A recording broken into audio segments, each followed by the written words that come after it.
Hi guys, আমার একটা ব্লগে তোমাদেরকে ওয়েলকাম জানাচ্ছি। তো আজকে ছিল আদির বার্থডে। তো দেখো সকাল সকালই ঘুমের থেকে উঠে ভাই দাদাকে গিফট দিয়ে দিচ্ছে। তো আমি বলছিলাম গিফটটা খুলে দেখো কি গিফট আছে। তো দেখছিল ওটাই। এদিকে দেখো কেক কাটার টাইম হয়ে গেছে। কেকটা দেখো কি সুন্দর হয়েছে, আমাদের ঘরেই বানানো। দেখো গাইস, আজকে শ্রেয়ান সাহার বার্থডে। এদিকে দেখো সবাই এসে পড়েছে। এদিকে মাও রেডি হয়ে দাঁড়িয়েছে। এদিকে দেখো বনু, সবার বনু, আদি আর রিকের বনু, তো আমাদের সবার বনু। এদিকে দেখো সব বাচ্চা পার্টি এসে পড়েছে। সিম্পলভাবেই করা হয়েছে বাচ্চাদেরকে নিয়ে সন্ধ্যার সময়। এদিকে দেখো রিকের মুডটা অফ হয়েছিল। তো লাইটিংটা কেমন হয়েছে অবশ্যই বলবে কেমন লাগছে।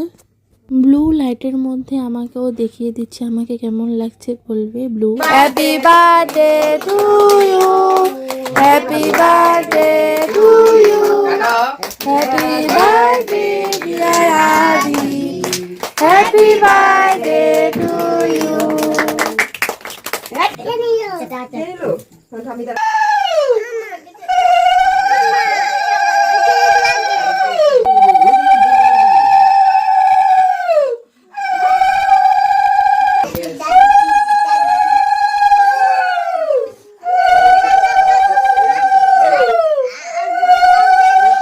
এদিকে কেক কাটা হয়ে গেছে, এখন আমি চলে যাচ্ছি বাচ্চাদেরকে দেওয়ার জন্য।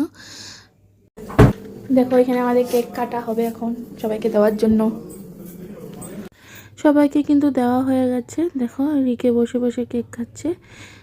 সবাই খাওয়া আধা আধি প্রায় হয়েই গেছে, তখন এসেছি আমি ভিডিও করতে। এদিকে দেখো সবাই বসে বসে খাচ্ছে।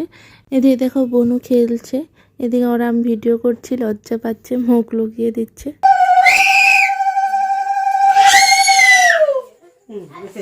আবার কিন্তু অনেক টাইম পরে এসেছি, রাত্রে প্রায় 9:45 বাজে। এখন আমরা যাচ্ছি বার্থডে জন্য, পার্টি দিচ্ছে আমাদেরকে। তো আমরা যাচ্ছি এতে রেস্টুরেন্টে। তো এদিকে দেখো মাকে বলছি তুমি থাকো, আমরা যাচ্ছি, মার কার্তিক মাস চলছে, মা যাবে না।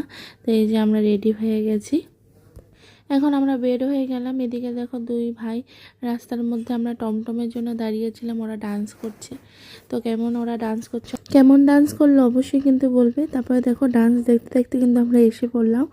তো এটা ছিল তৃপ্তি হোটেল, অনেক সুন্দর ছিল, খাওয়া দাওয়া কিন্তু খুব টেস্ট ছিল। আমরা কোনো দিন আসি নাই, ওপেনিং হয়েছে বেশি দিন হয়নি, আমরা ফার্স্ট টাইম গিয়েছি।